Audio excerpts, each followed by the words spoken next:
अमेरिकेचे राष्ट्राध्यक्ष Donald Trump यांनी इराणला आता निर्वाणीचा इशारा दिला। इराणचं सैन्य आणि राज्यकर्ते नष्ट केल्याशिवाय हे युद्ध थांबणार नाही असं ट्रम्प यांनी म्हटलंय। तर इराण कुठल्याही परिस्थितीमध्ये सरेंडर करणार नाही, तसंच देशाची एक इंचही जमीन देणार नसल्याचा पुनरुच्चार इराणचे राष्ट्रपती मसूद पेझेशकिन यांनी केला आहे। दरम्यान इराणचे दिवंगत सर्वोच्च नेते आयातुल्ला अली खामेनेई यांचे पुत्र मोज्तबा खामेनेई यांना त्यांचा उत्तराधिकारी म्हणून घोषित करण्यात आलंय।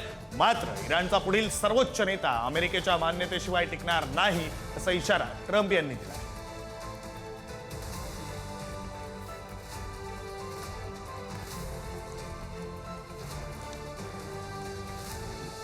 या सगळ्या परिस्थिती संदर्भात बोलण्यासाठी आपल्यासोबत निवृत्त लष्करी अधिकारी कर्नल अभय पटवर्धन सर जोडले गेलेले आहेत। अभय सर, आधी तर स्वागत आपलं पुढारी न्यूजमध्ये।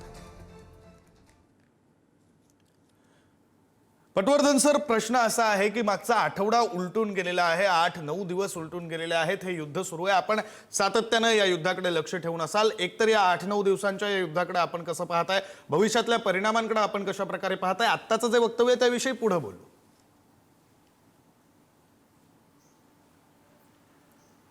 हे युद्ध अजून लांब चाललेलं आहे, कारण ट्रम्पने ज्या अटी घातलेल्या इराणवर त्या पूर्ण होण्याकरता इराणला सपशेल शरणागती पत्करावी लागेल, जी शरणागती पत्करायला इराण अजिबात तयार नाही आहे। त्यामुळे ट्रम्पने कुठल्याही प्रकारे वाटाघाटींचा पर्यायच त्यांच्यासमोर सोडलेला नाही आहे। आता ही कोंडी केव्हा फुटेल याची कल्पना कोणालाच करता येत नाही, कारण ट्रम्प हे अतिशय लहरी माणूस आहे। त्यांनी जेव्हा युद्ध सुरू केलं तेव्हा त्यांचा एकच मंशा होती की इराणच्या युरेनियम प्रोसेस थांबायचा आणि जे त्यांचा लॉंग रेंज कॉन्टिनेंटल मिसाईल जे ते डेव्हलप करतात आहे ते थांबायचं। त्याच्यानंतर त्यांनी दुसरी अट घातली की इराणने त्यांचा जो नेता आहे त्या नेत्याला माझ्या मर्जीशिवाय दुसरा नेता तुम्ही निवडायचा नाही। तिसरा त्यांनी सांगितलं की इराणने सपशेल शरणागती पत्करल्याशिवाय आम्ही युद्ध थांबवणार नाही। चौथा त्यांनी सांगितलं की इराण आता आमच्या मित्र राष्ट्रांवर प्रहार करतोय, त्यामुळे इराणला आम्ही नेस्तनाबूत करू। नंतर त्यांनी सांगितलं की उत्तरेकडील कुर्द लोकांना आम्ही हत्यार देऊ आणि इराणच्या विरोधात उतरवू। आणि नंतर एक बातमी आली आहे, किती खरी किती खोटी माहीत नाही, की अमेरिका आपले स्पेशल फोर्सेस इराणमध्ये उतरवणार आहेत त्यांच्या धर्मगुरूला मारण्याकरता।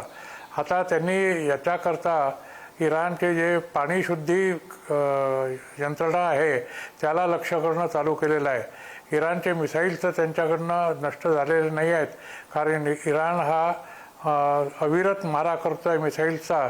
1-2 नाही तर 17 देशांवर तो एकत्र मारा करतो आहे, इस्राईलपासून तर सौदी अरबपर्यंत। आणि त्याचे जे प्रॉक्सी आहेत हिजबुल्ला आणि हमास आणि हौती, हे अरब समुद्र आणि इस्रायल यांचा पूर्णपणे पाठपुरावा करतात आहे। त्यामुळे हे युद्ध इतक्या लवकर थांबेल असं वाटत नाही। आणि आता जसं तुम्ही सांगितलं की मोस्तबा आता झालेला आहे खामेनी तिथे, त्यामुळे ट्रम्पचा तिरपापड झाला असणार आणि आता पुढे काय होतं हे पाहणं थोडंसं औत्सुक्याचं ठरेल।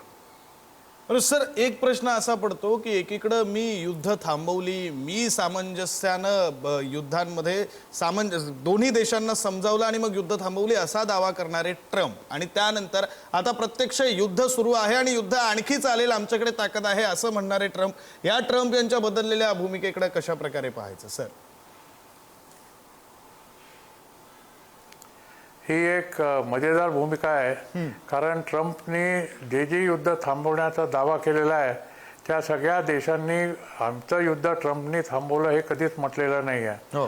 ना ते भारताने कधी म्हटलं, त्यांचे जे पितृ आहेत पाकिस्तानसारखे त्या लोकांनी कदाचित म्हटलं असेल, पण बाकी इतर देशांनी कोणीही म्हटलेलं नाही आहे। रशियाने त्यांचं म्हणणं ऐकलेलं नाही आहे, युक्रेनने त्यांचं म्हणणं ऐकलेलं नाही आहे, चीन त्यांना डोळे दाखवतो आहे, नॉर्थ कोरिया त्यांना डोळे दाखवतो आहे।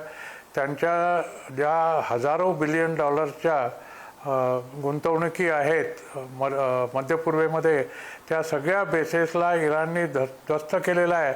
किती कोटी बिलियन डॉलरची हानी झाली असेल याची कल्पनासुद्धा करवत नाही आहे। त्यांची जी थाड anti missile anti aircraft system होती ती इराणने उद्ध्वस्त केलेली आहे. आणि या सगळ्यांचा जेव्हा आपण आढावा घेतो त्यावेळेला असं लक्षात येतं की अमेरिकेने जे इराणमध्ये केलं आहे त्याचे कुठलेच फोटो किंवा रील्स आपल्याला पाहायला मिळत नाही आहे. तुम्ही जुन्या युद्धाची कम्पेअर करायला इराक युद्धामध्ये प्रत्येक ॲक्शन अमेरिकन टेलिव्हिजन आपल्याला दाखवत होतं. छोटा हल्ला जरी झाला तरी त्याची टेलिव्हिजनची बातमी आपल्याला पोचायची, त्याच्या रील्स आपल्यापर्यंत पोचायच्या. यावेळेला एकही रील त्याच्या येत नाही आहे. जे फक्त सॅटेलाईट फोटो आहेत ते येतात आहेत. दुसरं म्हणजे ट्रम्पने म्हटलेलं आहे की इराणी नेव्ही आणि इराणी एअरफोर्सचा आम्ही टोटल खात्मा केलेला आहे आणि इराणवर आमचं हवाई वर्चस्व स्थापन झालेलं आहे. असं असेल तर अमेरिकन विमानं तिथे जाऊन त्यांचे जे डायरेक्ट हिटिंग बॉम्ब आहे जे जसे त्यांनी मागच्या वर्षी टाकले होते निस्तार आणि इस्फहानवर, तसे बॉम्ब आता का टाकत नाही आहेत हेही कळत नाही आहे. त्यामुळे ट्रम्पवर किती विश्वास ठेवायचा आणि इराणवर किती विश्वास ठेवायचा हे आपल्याला म्हणजे ही एक परीक्षा आहे आपल्याकरता. प्रत्येक जण आपल्या आपल्या परीने सांगतोय की आम्ही हे केलं, पण त्याचं प्रूफ कुठेच दिसत नाही आहे. नाही खरंय सर, कोणावर विश्वास ठेवायचा हा प्रश्न आहेच. आणि या सगळ्यामध्ये IRGC कडून अर्थात इस्लामिक रिव्होल्युशनरी गार्ड्स कॉर्प्स जी इराणमधली संघटना आहे त्यांच्याकडून एक स्टेटमेंट येतं की आम्ही पुढचे 6 महिने युद्ध लढू शकतो, इतकी आमच्याकडे ताकद आहे. IRGC असं म्हणतंय. आपल्याला हे प्रॅक्टिकल वाटतंय हे वक्तव्य? आणि प्रॅक्टिकल असेल तर ही एकटी इराणची ताकद आहे का? मग त्यामागं जसं आपण संशय किंवा आपण बोलून दाखवतो रशिया चीन यांची मदत इराणला होऊ शकते, तेही असू शकते का सर? इराणला रशिया चीन आणि नॉर्थ कोरियाची मदत नक्कीच होऊ शकते.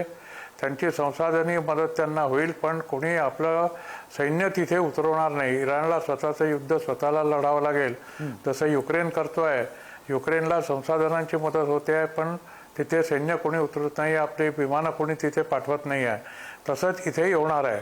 त्याच्यामुळे आधी जे काही आमचे अंदाज होते की इराणकडे साधारण 5 ते 6 हजार मिसाईल्स असावे, तर आता एका रशियन न्यूज एजन्सीने सांगितलं की त्यांच्याकडे जवळपास 45,000च्या वर मिसाईल्स आहेत. आता एवढे मिसाईल जर त्यांच्याकडे असतील तर IRGCने सांगितलेलं आहे की आम्ही पुढचे 6 महिने वॉर लढू शकतो, यात मला तरी शंका वाटत नाही. कारण दिवसाला जरी त्यांनी 600 ते 700 मिसाईल त्या सगळ्या 15-16 ठिकाणांवर टाकत राहिले तरीसुद्धा जवळपास 150 ते 200 दिवस ही लढाई त्यांच्याकडनं चालू शकते. तर सर आणखी एक प्रश्न, आता या सगळ्या युद्धामध्ये इराणमध्ये जितके लोक मारले गेले त्यामध्ये 200 लहान मुलं आणि 200 महिलांचा मृत्यू झाल्याचं कळतंय. नियमांचे म्हणजे युद्धाचे काही आंतरराष्ट्रीय नियम असतात सर, त्या नियमांमध्ये हे सगळं कुठे बसतं का? आणि बसत नसेल तर या नियमांचा भंग झालाय, आता त्या अनुषंगाने थोडं बोलावं लागेल सर.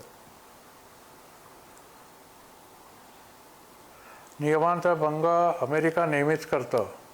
कुठल्या नियमात आहे की कुठल्याही देशामध्ये जाऊन तुम्ही राष्ट्रपतीला उचलून आणावं? कुठेच नाही आहे. कुठल्या देशामध्ये आहे की खोटे आरोप लावून तुम्ही त्या देशाला उद्ध्वस्त करावं, जसं यांनी इराकमध्ये केलं? कुठेच नाही आहे. हे म्हणजे बळी तो कानपिळी हा युनायटेड नेशनमध्ये प्रकार चाललेला आहे. अमेरिकेला वाटतं तसं अमेरिका करते, चीनला वाटतं तसं चीन करतो.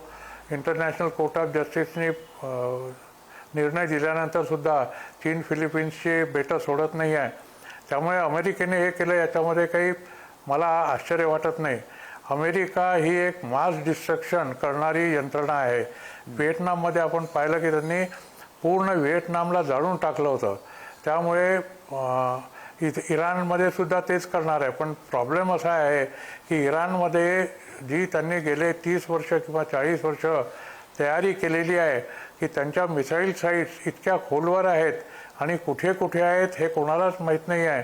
त्यांच्याकडे एकाधिकार असल्यामुळे त्याची बातमीसुद्धा कोणाला कळलेली नाही आहे. आणि अशा ठिकाणी यांनी इतका मोठा प्रदेश आहे की त्यांचे जे आपलं म्हणजे अमेरिकेचे किंवा पाश्चात्य देशांचे जे तिथे असंतोषी लोक होते त्यांनासुद्धा याची कल्पना झालेली नाही आहे. त्यामुळे मिसाईल साईट्स अजून त्यांच्या उद्ध्वस्त झालेलं नाही आहे. त्याच्यामुळे आता अमेरिकेने कदाचित हा पवित्रा घेतला असेल की त्यांचे सिव्हिलियन्स मारायचे, त्यांचे पाण्याच्या ज्या यंत्रणा आहेत समुद्राचं पाणी शुद्ध करण्याच्या त्या यंत्रणा मारायच्या, म्हणजे पाण्याने तडफडून शेवटी जनता इराणी राजवटीविरुद्ध रस्त्यावर येईल आणि यांचं काम सोपं होईल. अमेरिकेने कधीही आंतरराष्ट्रीय कायद्यांची पर्वा केलेली नाही आहे आणि ते यापुढेही करणार नाहीत असं मला वाटतं. खूप खूप धन्यवाद पटवर्धन सर. तुम्ही सविस्तर बातचीत पुढारी न्यूजची केलीत, या युद्धाचं विश्लेषण केलं, आपलं मत मांडलं आणि याचे भविष्यातले काय काय परिणाम होऊ शकतात या संदर्भातली माहिती पुढारी न्यूजच्या प्रेक्षकांना दिलीत. यासाठी